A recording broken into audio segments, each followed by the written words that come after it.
Ce pot să iau și eu iubitei mele de Valentine's Day cu banii ăștia? Opa, ai dat de bani? Atât s-a putut. Ce zici, Lari? Îi facem o recomandare? Hai!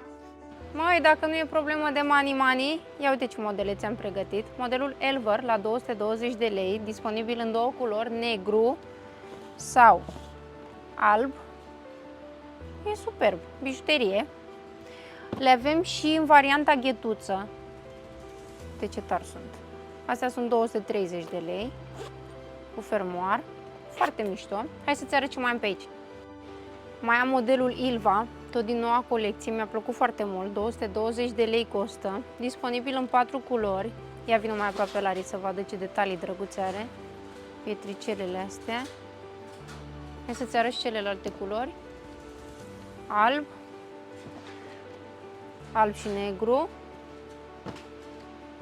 și negru simplu. Foarte tare ăștia. Modelul care cred eu că o să meargă cel mai bine primăvara asta, modelul Nasim, 220 de lei costă. Ia vină mai aproape să vezi detalii. Foarte tare, mi se pare super modern. Disponibil în 8 culori. Ia uite, le-am expus pe toate aici.